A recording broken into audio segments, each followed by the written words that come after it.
नमस्कार। 9 बजे के इस वक्त के बुलेटिन के साथ मैं हूं अनुपम। बड़ी खबर की बात करेंगे। इलाहाबाद हाई कोर्ट ने हेड कांस्टेबल की अग्रिम जमानत पर सुनवाई करते हुए गंभीर टिप्पणी की है। हाई कोर्ट ने कहा कि किसी की गिरफ्तारी अंतिम विकल्प होना चाहिए। साथ ही कहा है कि बेवजह गिरफ्तारी पर मानवाधिकारों का उल्लंघन है।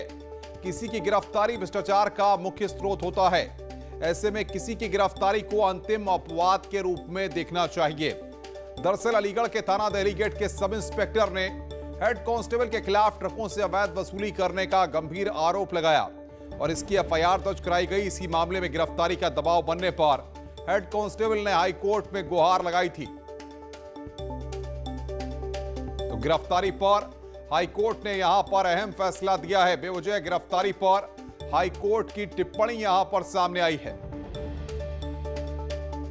एक और बड़ी खबर की यहां पर बात करते हैं। सीबीएसई 12वीं की बोर्ड परीक्षा को रद्द कर दिया गया है। इस बार पूरे देश में सीबीएसई बोर्ड की 12वीं की परीक्षा नहीं होगी। पीएम मोदी की अध्यक्षता में हुई बैठक में यह फैसला लिया गया है। इसके बाद पूरे देश में परीक्षा को रद्द कर दिया गया।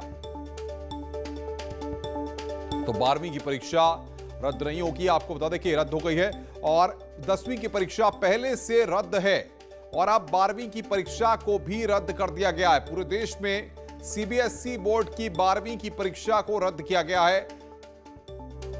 अब आपको बताते हैं कि बैठक के दौरान प्रधानमंत्री नरेंद्र मोदी ने क्या 10 बड़ी बातें कही हैं। पीएम मोदी ने बैठक में कहा कि ऐसे तनावपूर्ण माहौल में परीक्षा नहीं करा सकते। छात्रों का जीवन खतरे में नहीं डाल सकते हैं।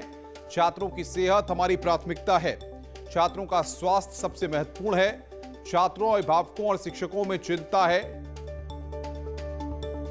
कोरोना के बीच बच्चों पर तनाव डालना ठीक नहीं, यह चौथी महत्वपूर्ण बात यहां पर कही गई है। छात्रों का स्वास्थ्य महत्वपूर्ण है।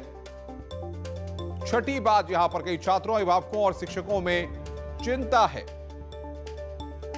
सातवीं बात, छात्रों की सुरक्षा को देखते हुए यहां पर यह बड़ा फैसला सरकार ने लिया है। छात्रों के हित में परीक्षा को रद्द किया गया है। छात्रों की सुरक्षा से समझौता नहीं कर सकते। कोरोना के बीच बच्चों पर तनाव डालना ठीक नहीं है। जोखिम ना उठाते हुए 12वीं की परीक्षा को रद्द किया है। इंटरनल असेसमेंट की आधार पे 11वीं और 12वीं दो जो पिछले दिनों में इंटरनल एग्जामिनेशन हुए हैं, उसकी असेसमेंट के आधार पे उनकी नतीजा आएगी। हायर एजुकेशन में उनको दाखिला देने के लिए पिछले साल जैसे सुविधा भी रहेगी और आगे चल के जब परिस्थिति नॉर्मल होगा, कोई विद्यार्थी चाहे तो वो भी परीक्षा दे सकता है। 12वीं की परीक्षा रद्द करने का जो फैसला लिया गया है वह पूरी तरह से तर्क संगत है और हम इससे सहमत हैं। और सिर्फ हमारे देश में ही नहीं, दुनिया के दूसरे देशों में भी और जो दूसरे बोर्ड हैं उनकी परीक्षाओं में भी यही निर्णय लिया गया कि इस साल की परीक्षाएं इन पर्सन बच्चे खुद लिखित रूप से ना दें और उनको एक इंटरनल असेसमेंट के बेसिस पर दूसरे क्लास में प्रमोट किया जाए। I am the student of class 12th. I was about to give 12th board exams this year, but due to the government decision, I am not going to give exams. I am very happy with the government's decision because due to pandemic and students' mental health, students are not able to give the exams in the best possible way they want to give earlier. At last, I want to say that I and my friends are so happy with this decision. CBSE board की परीक्षा रद्द होने पर उत्तर प्रदेश के deputy CM Dinesh Sharma का बयान भी सामने आया है। दिनेश शर्मा ने कहा कि पीएम मोदी का फैसला सराहनीय है, लेकिन यूपी बोर्ड 12वीं की परीक्षाओं के रद्द करने पर निर्णय सीएम के साथ बैठक के बाद लिया जाएगा।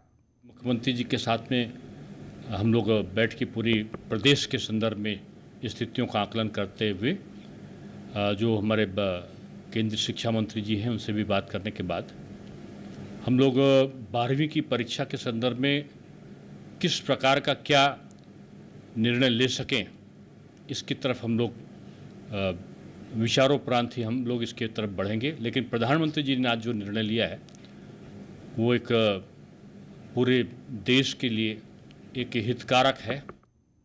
आगे बढ़ते हैं। उत्तर प्रदेश में आज से वैक्सीनेशन का महाअभियान शुरू हुआ है। इसी बीच सीएम योगी लखनऊ में लगाए गए मेगा वैक्सीनेशन कैंप का निरीक्षण करने के लिए पहुंचे। यहां उन्होंने मरीजों का हाल जाना, साथ ही ये भरोसा भी दिलाया कि 15 जून से स्ट्रीट वेंडर्स को बूथ लगाकर वैक्सीन लगवाई जाएगी। उत्तर प्रदेश को कोरोना से बचाने के लिए 1 जून से यूपी के सभी 75 जिलों में कोरोना वैक्सीनेशन का एक महाअभियान शुरू किया गया है। लखनऊ में मौजूद Imambara, Ekana sports stadium, KD Singh Babu stadium में वैक्सीनेशन का एक मेगा कैंप लगाया गया। इस दौरान केडी सिंह बाबू स्टेडियम में हो रहे वैक्सीनेशन का आज खुद मुख्यमंत्री योगी आदित्यनाथ ने निरीक्षण किया।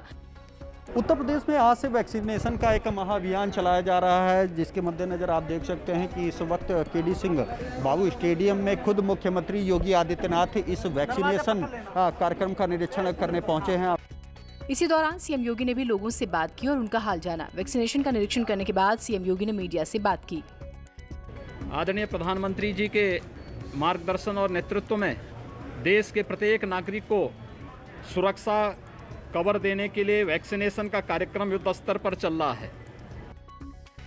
सीएम योगी ने बताया कि 15 जून के बाद फल फूल, सब्जी और दूध बेचने वाले स्ट्रीट वेंडर्स या जनमानस के संपर्क में रहने वाले हर शख्स का विशेष बूथ बनाकर वैक्सीनेशन की पूरी प्रक्रिया शुरू की जा रही है। कैबिनेट विस्तार की अटकलों के बीच में लखनऊ में मैराथन बैठक हुई है। संगठन महासचिव बीएल संतोष की अध्यक्षता में हुई इस बैठक में दोनों डिप्टी सीएम सहित 12 मंत्री शामिल हुए।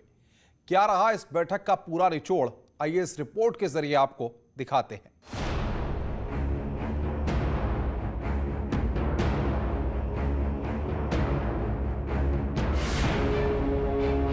मंगलवार को बीजेपी पार्टी कार्यालय पर सियासी हलचल तेज रही। विधानसभा चुनाव से पहले पार्टी और सरकार में बेहतर तालमेल बिठाने को लेकर राष्ट्रीय महासचिव बीएल संतोष और प्रदेश के प्रभारी राधा मोहन सिंह लखनऊ के 2 दिवसीय दौरे पर पहुंचे और बड़े नेताओं और मंत्रियों के साथ उनकी ये मैराथन बैठक शाम तकरीबन 4 बजे खत्म हुई। मंगलवार के हाइलाइट्स की अगर बात करें तो मंगलवार को बीएल संतोष की बैठक उप मुख्यमंत्री केशव मौर्य के साथ बंद कमरे में करीब आधे घंटे तक चली। केशव प्रसाद मौर्य के बाद दूसरे डिप्टी सीएम यानी दिनेश शर्मा की एंट्री हुई।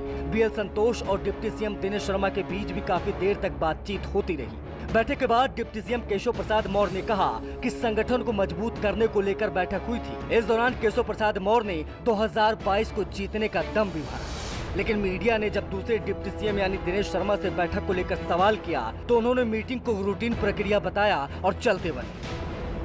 2022 300 पार। तो आप तो इस तरीके से करो जैसे कि उनकी जगह पे 2017 में प्रदेश अध्यक्ष हूँ मैं, अपने अध्यक्ष की अगुवाई में 300 पार। संगठन की एक प्रक्रिया होती है। पूरे देश में माननीय संगठन मंत्रीगण, संगठन के वरिष्ठ लोग पूरे देश में प्रवास करते हैं और इसी प्रकार से अगर आप देखें तो 2-2, 3-3 दिन रह के एक लोगों से मिल के और संगठन के लोगों से, विभिन्न पदाधिकारियों से मिल के जाते हैं।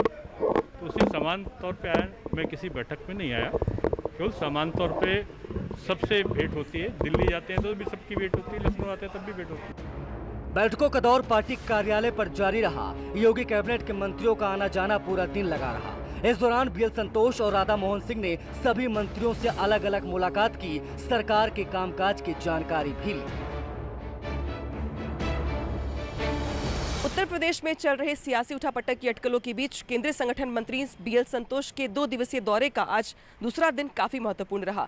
कल चूंकि बीएल संतोष की 5 मंत्रियों के साथ अलग अलग बैठकें हुई थी, लेकिन आज सुबह से ही उप मुख्यमंत्री से लेकर तमाम मंत्रियों के आने जाने का सिलसिला यहाँ पर चलता रहा।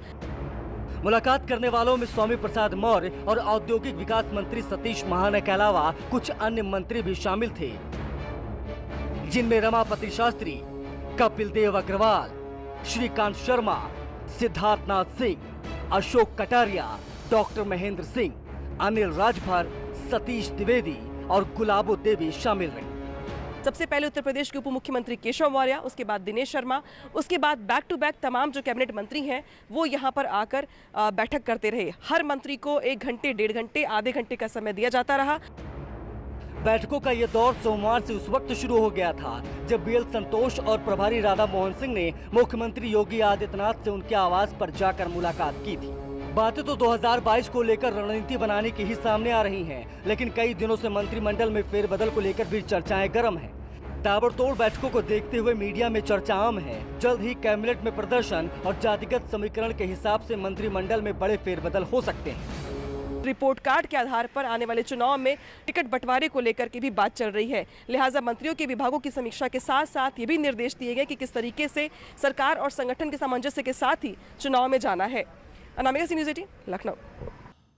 बात बड़ी खबर की करते हैं। कांग्रेस पार्टी के नेता नसीमुद्दीन सिद्दीकी ने बड़ा दावा किया है। मुसलमानों को साधने में जुटे नसीमुद्दीन सिद्दीकी बीजेपी को 2 सीटों पर समेटने का प्लान बनाया है। मुसलमानों से कांग्रेस से साथ आने की अपील की है।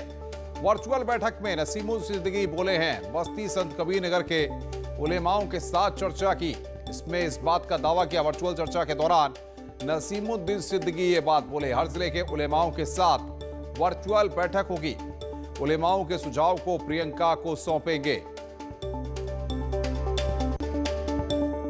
वहीं बीजेपी के सांसद सत्यपाल ने बागपत के बड़ौत में जैन डिग्री कॉलेज में आयोजित कोविड वैक्सीन कैंप का निरीक्षण किया और डॉक्टरों अधिकारियों को कोरोना डोज लगाने संबंधी जरूरी दिशा निर्देश जारी किए।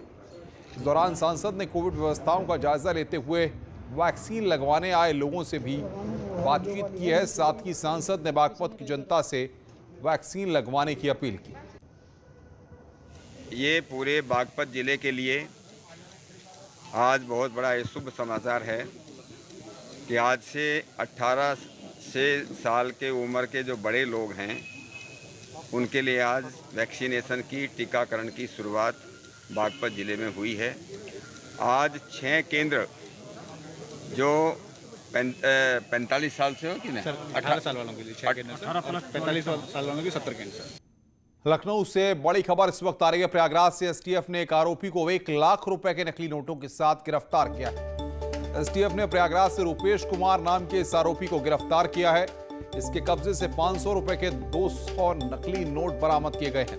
रुपेश ये नकली नोट पश्चिम बंगाल के फरक्का से लाया था। और अब आपको दिल्ली के मंगोलपुरी के लाइव मर्डर की तस्वीरें हम आपको दिखाने जा रहे हैं, जो कि कैमरे में कैद हुई हैं। वीडियो 21 मई का बताया जा रहा है। पुलिस के मुताबिक मंगोलपुरी इलाके में जफर आजाद नाम के शख्स को हमलावरों ने पहले चाकुओं से गोदा और फिर गोली मारकर मौत के घाट उतार दिया। बताया जा रहा है कि बदला लेने के लिए जफर पर जानलेवा हमला किया गया। ये पूरी वारदात सीसीटीवी में कैद हो गई। इस मामले में अभी तक पुलिस ने 2 आरोपियों को गिरफ्तार किया है।